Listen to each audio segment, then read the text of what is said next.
So the other day, I was with my friend in a small gathering that we organized because it was my birthday and also it was the perfect excuse to see each other and to talk about what are the news. So this was like a regular, okay? We always organize this type of things, my friends and I. But this one was a little bit different because, to be honest, it wasn't that long since I didn't see this group of friends. It was literally like summer, okay? We're in November, so it has passed like around 2 months. But the amount of news that we were telling each other, it was insane. It definitely shocked me to the point that I was like, I need to talk about how things change and how to perceive change. This is what the podcast is all about. The other day I was with them and they were telling me like one day super pregnant that has like a huge belly, and then the other one they already knew the gender of the baby that they are expecting. As you can see, there was like so many different news from one type to the other one. There was also work related, another one that was planning a wedding. Well, you can imagine, okay? It was like a lot of different news. So I was like, okay, great. Like, honestly, I was happy overall feeling, but at the same time I was overwhelmed. I was like, whoa, this just happened in over 2 months.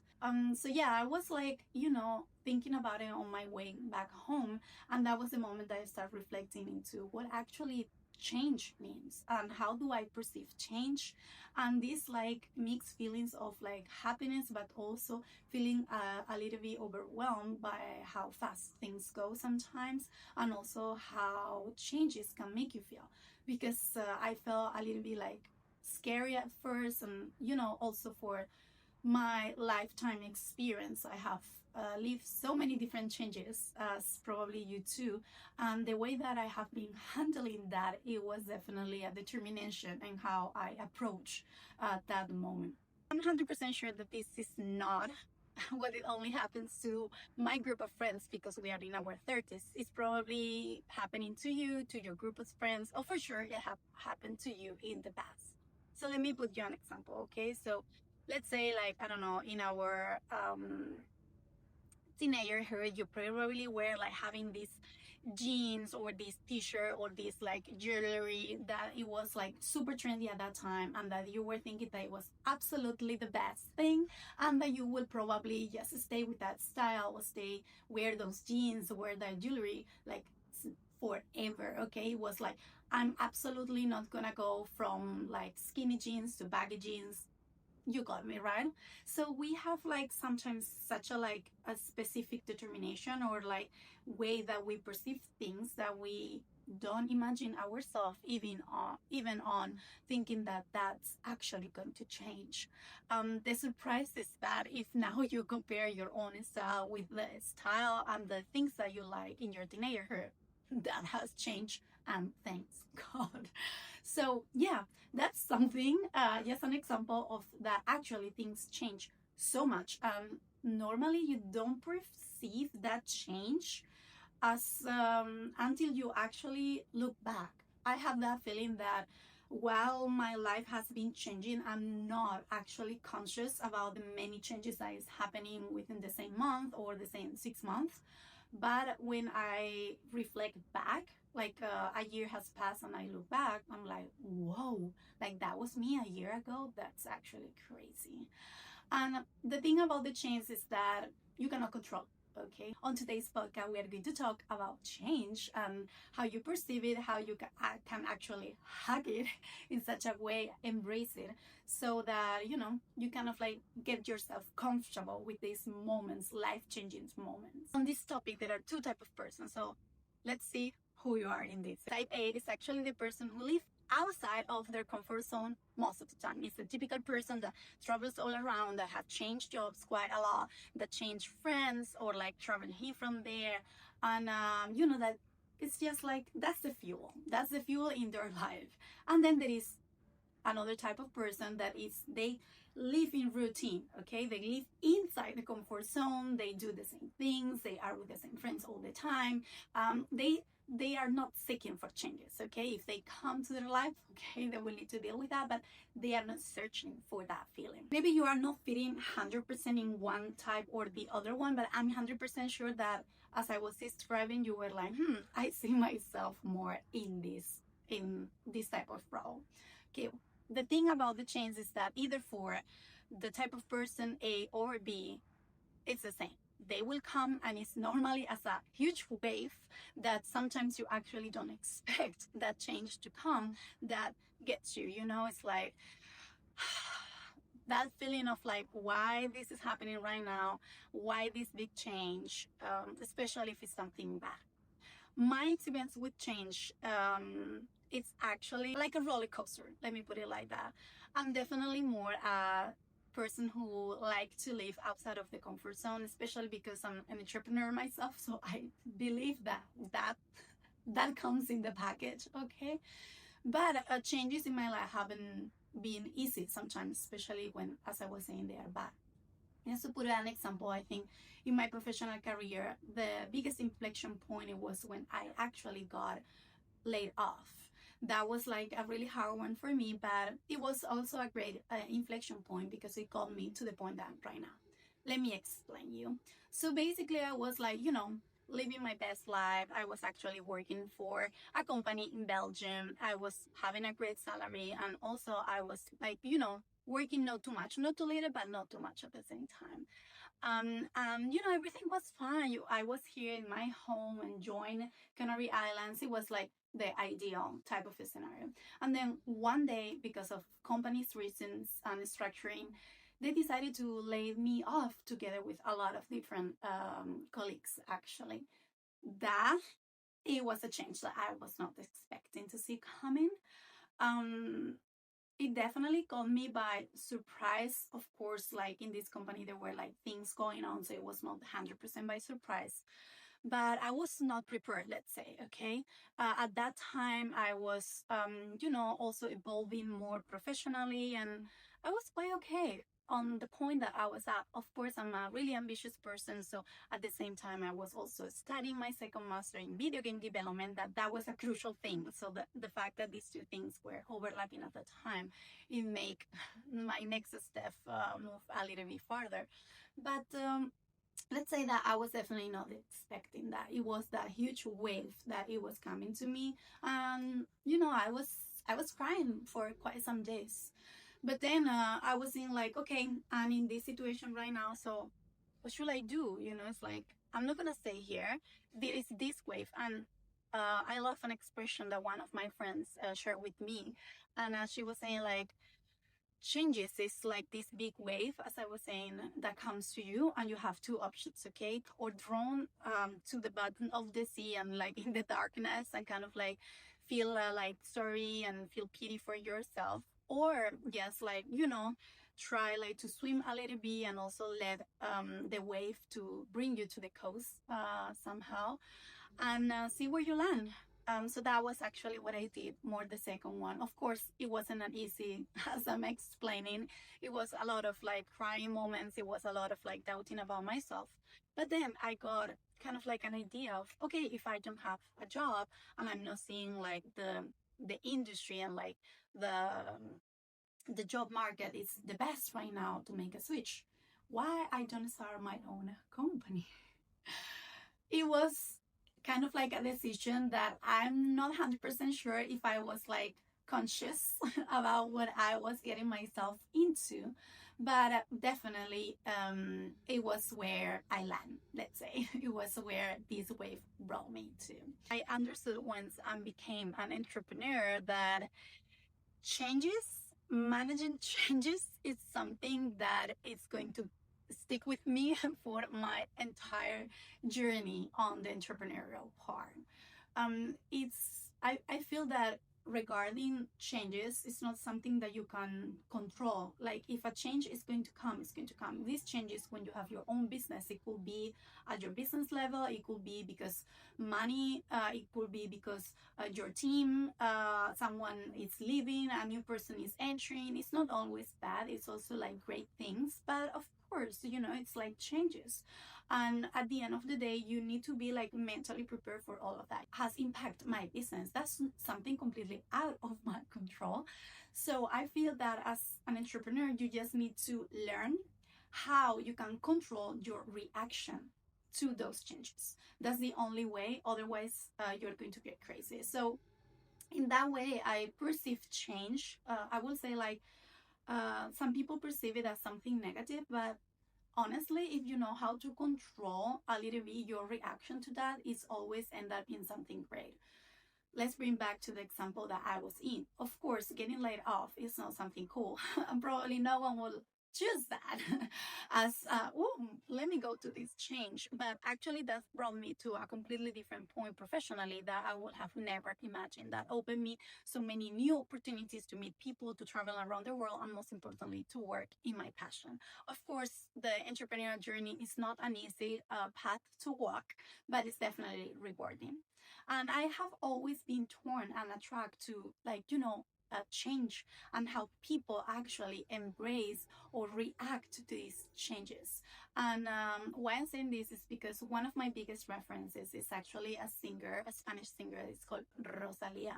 And since the very beginning of her career, I was definitely so attracted to the way that she couldn't care less about the fact of I'm gonna change my vision, I'm gonna change how I sound as a singer, and I'm gonna change my brand, I'm going to change my aesthetic. She's literally changing the way that she's making music every time that she's dropping a new album.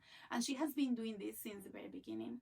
And something that I'm actually like jealous, I think like the word it will be jealous, and I envy a lot is the fact that she couldn't care less about what people's reaction is all about. So, for example, El Mal Querer. I absolutely love this album, and it's mixing a little bit of like the typical Spanish music with also some like trendy type of music style. It was not urban type of music, it was really like flamenco. So that was her first album. She became like extremely famous and everyone got crazy about Rosalia, okay? So everyone was like, embracing the fact that she was mixing her culture with music and bringing it to everywhere, every part of the world and all about that. And then it was time for her second album. It's called Motomami. And there she completely switched. It has not so much regarding flamenco. It has few songs. One of my favorite one that is called Buleria. Actually, all about urban music, reggaeton, and trap, which as a Canadian girl, I absolutely love that. But to be honest, it was a shift. It was like everyone was getting well about Motomami's albums, like why she's changing this, why she's not doing flamenco anymore, and blah blah blah blah blah. She couldn't care less. She went on tour. All her tours were actually amazing. It was a great album. And then it was now her last album, okay, that is called Lux. And it's about religion and classical music. Like, sorry, how can you go from reggaeton and trap, like dancing to the floor, to something that is talking about God and about the spirituality? Like, seriously. Even like her visuals changed so much. Before she was like, with these looks like urban type of singers, and now she's like a nun right now. It's insane. So for me, of course, the way that she does things, it's such an inspiration, and especially on this angle of change. I think that she's actually just embracing the fact that every new album is an opportunity for her to investigate. That's actually something that she literally said on the New York Times interview, and it's true. You can definitely see it.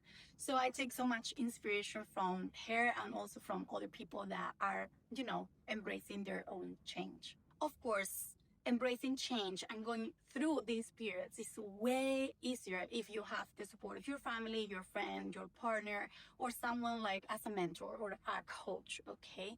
And that's actually what we do at StudyXR. We are the business partner of any fashion designer who would like to launch their own fashion brand. I know that fashion business is not an easy one. It requires a lot of investment, but no, if you actually launch your own brand, following the method that we teach in our school. We are experts on using technology in order to reduce the cost of what it means actually to create an entire collection. We use tools such as 3D and AI to make sure that you can create your entire collection first digital, validate and understand if there is a real demand for that specific garment, and only later go to the sampling process and like get into the manufacturing and so on and so forth.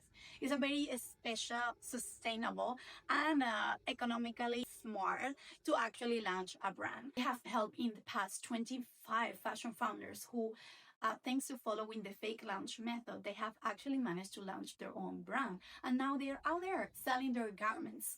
Yes, they started with zero budget and only their computer and following the methodology that we teach. And they managed to make money out of their passion that is actually having their own brand. So if this sounds like you and you have been like having this idea in your mind, I advise you to go to our website, studyxr.io, and then you can simply book a call with our admission team, which it will actually listen to your idea and also guide you a little bit of what it will be the best next step for you, and also what are the programs that we have available that it will suit you.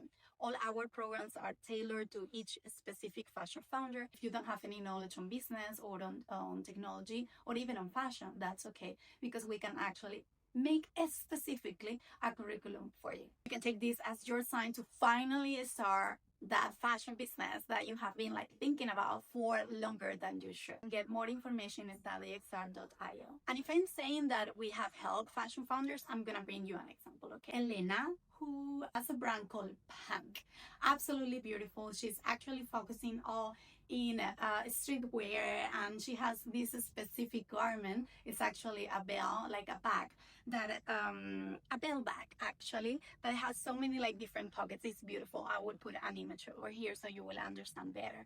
And she's coming from a fashion background, but she really wanted to create something that it was cost effective and that she understood how to use all the technologies in order to reduce the risk of launching a new brand from scratch and not knowing if actually someone is going to buy your clothing. She followed the entire methodology of fake launch, and now she actually was part of Milan Fashion Week, where she showed all her looks. She was basically validating everything before actually producing it. So as you can see, Elena is just one of the fashion founders that has actually managed to launch her own brand following this methodology. Now that you have arrived till this point in the podcast, I want you to leave with something so that you can start like thinking about how to move forward with that business idea that you have, okay? As we were saying, having like your own fashion business is a roller coaster, and there are a lot of like different changes that are going to come to you, a lot of like up and downs, a lot of like big decisions that you need to take. So hopefully this exercise is one that I like to do, and hopefully it can help you as well. This is an exercise that is really focusing on if you are ready to actually embrace the changes of what it means to be a founder, an entrepreneur, okay? Now let's take a moment and you can close your eyes. You take a deep breath. And now you need to imagine that business idea, that fashion brand that you want to create. Picture it in your mind. View yourself as an entrepreneur, as the owner of that brand. Look around and you see that you have actually made it. All your garments are produced. People is wearing your garments on the streets. And you actually did it. You launched it and you made it. So how do you feel right now? Let's try to label that feeling, okay? Do you feel proud? Do you feel happy? Do you feel excited? Now you need to look back to that day that you decided to take the next step. It could have been like 6 months ago, a year ago, 3 years ago. That moment that you were doubting if doing it or not, or if you were actually capable of doing it. And now reflect on how many of these changing and inflection moments you have actually embraced and overcome during all that time period. And now that you have an amazing mindset, that you are feeling that you're capable of embracing that change and being able to finally launch that business idea that you have in mind, now is the moment to leave you with 3 tips.